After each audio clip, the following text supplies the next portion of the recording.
السلام علیکم، مائی نیم is doctor مبشر۔ آج ہم ڈسکس کریں گے کہ گیسٹیشنل ڈائبٹیز کو کیسے ٹریٹ کریں گے، یا حمل کے دوران شوگر کو کیسے کنٹرول کرنا چاہیے، یا کیسے اس کا علاج کرنا چاہیے۔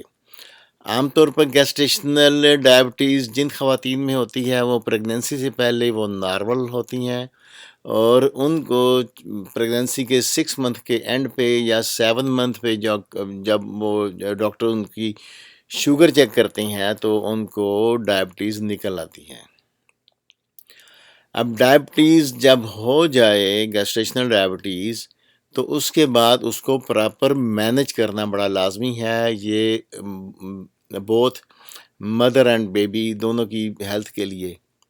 اس میں گول آف ٹریٹمنٹ کیا ہونا چاہیے کہ ہیلدی بلڈ شوگر لیول کو مینٹین رکھنا ہے ٹل اینڈ آف پریگننسی، تاکہ پریگننسی خیر و عافیت کے ساتھ وہ اینڈ ہو سکے۔ اس میں فاسٹنگ بلڈ شوگر لیول کو کنٹرول رکھنا ہوگا 95 ملی گرام پر ڈیسی لیٹر سے کم، اور رینڈم بلڈ شوگر اس کو 140 ملی گرام پر ڈیسی لیٹر سے کم۔ یہ گول آف ٹریٹمنٹ کے اندر ہے۔ تھرڈ نمبر پہ جب ڈائگنوز ہو جائے تو اس کے بعد ہر ماہ اپنی ڈاکٹر کو گائنیکالوجسٹ کو لازمی چیک کروائیں، وزٹ کریں، اور ساتھ الٹرا ساؤنڈ لازمی کروائیں، تاکہ یہ پتہ چل سکے کہ بیبی ہیلدی ہے یا اس کا سائز بہت زیادہ تو نہیں بڑھ گیا۔ اب بلڈ شوگر دن میں 4 دفعہ چیک کریں، 1 دفعہ فاسٹنگ صبح ناشتے سے پہلے، اس کے بعد ہر کھانے کے صبح ناشتے اور لنچ اور ڈنر اس کے 2 گھنٹے بعد لازمی چیک کریں۔ ریڈنگ وہی 95 فاسٹنگ، 140 ملی گرام پر ڈیسی لیٹر کھانے کے بعد والی۔ ٹریٹمنٹ پلان میں سب سے مین چیز جو مور دین 70% پیشنٹ کے اندر اس کو جو کام کرتی ہے وہ ہے change of diet and life style. Diet میں کیا چینجز لے کے آنی ہے کہ کاربوہائیڈریٹ انٹیک کو کم کر دینا ہے، اور بیلنس ڈائٹ استعمال کریں گے۔ بیلنس ڈائٹ میں کیا چیزیں آئیں گی؟ Fresh fruits, vegetables, healthy protein and fat.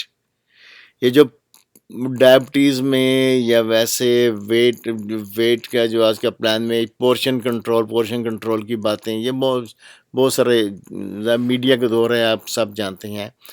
Portion اس میں ڈائٹ میں یہ ہے کہ 3 دفعہ کھانے کی بجائے 4 سے 5 آپ میل لے لیں، اور ایک وقت میں میل اس کی سائز کو کم کر لیں۔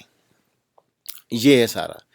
اور اس میں کیسے ہونی چاہیے پلیٹ؟ اگر آپ سپوز کہ آپ نے 100 گرام آپ نے کھانا، ایک پلیٹ آپ لیں گے، پلیٹ کے 4 حصے کریں، ایک حصہ فروٹ اور ویجیٹیبلز، اور باقی 2 حصے میں ایک میں پروٹین اور فیٹ اور ایک میں کاربوہائیڈریٹس، ٹھیک ہے؟ یعنی کہ 100 گرام آپ نے کھانا ہے تو 50 گرام سیدھا فروٹ اینڈ ویجیٹیبلز، باقی 25 گرامز اس میں پروٹین اور فیٹ آ جائے گا، باقی 25 gram carbohydrates. Stop using all kind of sugar, candy, sweet, soda, fruit juices etcetera. Stop, بالکل نہیں استعمال کرنی۔ اب آئیں گے ایکسرسائز، ماڈریٹ ایکسرسائز، لیکن نہ بالکل سلو، نہ بہت زیادہ ایکسٹینسو یا بہت زیادہ سویئر۔ 30 منٹ واک ہونی چاہیے صبح اور شام، 2 ٹائم نہیں کر سکتے تو 1 ٹائم۔ اور دا موسٹ امپورٹنٹ یہ ہے کہ نماز پنجگانہ 5 وقت نماز پڑھیں، اور پوری رکعت پڑھیں، یعنی عشاء کی 17 رکعت آپ پڑھیں گے، اور ظہر کی پوری 12 رکعت، اس کے علاوہ ایکسٹرا نوافل پڑھ لیں، وہ بھی بہتر ہیں۔ یہ دیکھا گیا ہے خواتین جو نماز پنجگانہ ادا کرتی ہیں، کیونکہ جب وہ سجدے میں جاتی ہیں تو اللہ تعالیٰ کی طرف سے وہ ایسی پیٹ کے مسلس کی ایسی ایکسرسائز ہوتی ہے جیسے بچے کی پوزیشن، نارمل جو پوزیشن ہے ڈلیوری والی، وہ اس میں آ جاتا ہے۔ تو بہت ساری خواتین اس سے سی سیکشن سے بچ جائیں گی، نارمل ڈلیوری کی طرف آ جاتی ہیں۔ نیکسٹ، نیکسٹ یہ ہے کہ 70% میں نے پہلے بتایا کہ 70% صرف ڈائٹ اور ایکسرسائز سے خواتین ٹھیک ہو جاتی ہیں. اس کے بعد جو رہ جاتی ہیں جن کو اس کے ڈائٹ اور ایکسرسائز کے باوجود ان کی شوگر ہائی ہے تو پھر ڈاکٹر ان کو اورل میڈیسن دیتے ہیں. اورل میڈیسن ایسی ڈاکٹر کو یا ڈاکٹر ایسی دیتے ہیں کہ جس سے شوگر یکدم کم نہ ہو جائے، کیونکہ جب ہائپوگلائسیمیا اگر ہو جائے گا، شوگر کم ہو جاتی تو اس سے بچے پہ انتہائی غلط قسم کے اس پہ اثرات ہوتے ہیں، اس سے بچہ کو نقصان ہو سکتا ہے. اگر پھر بھی شوگر کنٹرول نہیں ہو رہی تو پھر ڈاکٹر جاتے ہیں انسولین انجیکشن کی طرف. اگر انسولین لگانے کے باوجود شوگر کنٹرول نہیں ہو رہی تو یہ ذہن میں رکھیں کہ آپ نے 140 ملی گرام پر آپ کی شوگر کنٹرول ہونی چاہیے. اگر 140 ملی گرام پر ڈیسی لیٹر آپ کی شوگر تھرو اور پریگنینسی کنٹرول نہیں ہو رہی، اگر اس سے زیادہ رہتی ہے تو فوری اپنے ڈاکٹر کو لازمی چیک کروائیں. ہوتا یہ ہے کہ گلوکوز باقی نیوٹریشن کے ساتھ ساتھ گلوکوز جا رہا ہوتا ہے پلیسینٹا کے ذریعے ماں سے بچے کی طرف. اگر شوگر ماں کی کنٹرول نہیں ہوگی تو ایکسیس گلوکوز جو ہے، زیادہ گلوکوز بچے کے اندر چلا جائے گا. یہ آپ دیکھیں کہ انسولین ٹرانسفر نہیں ہوتی، صرف گلوکوز ٹرانسفر ہوگا. انسولین بچے کا پینکریاس اپنی انسولین خود بنائے گا اس جو گلوکوز ہے اس کے خلاف.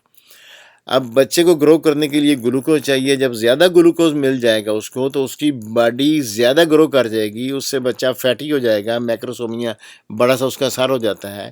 تو یہ پھر ڈلیوری کے اندر یہ پرابلم یہ کریٹ کر دیتے ہیں. یہ الگ سے از اے لانگ پروسیس. سمپل یہ ہے کہ آپ نے یہ ویڈیو کے ذریعے آپ کو ٹیچ کرنے کا مقصد یہ ہے تاکہ آپ کو براڈلی پتہ چلے کہ آپ نے اپنی کیئر خود سے کیا کرنی ہے، اور جب آپ ڈاکٹر کو دکھائیں تو اگر کوئی سٹیپ بیچ میں مس ہو جائے تو آپ ڈاکٹر کے ساتھ ڈسکس کر سکیں کہ یہ چیز ایسے ہونی چاہیے. This all for today. Thanks for watching. See you in the next video.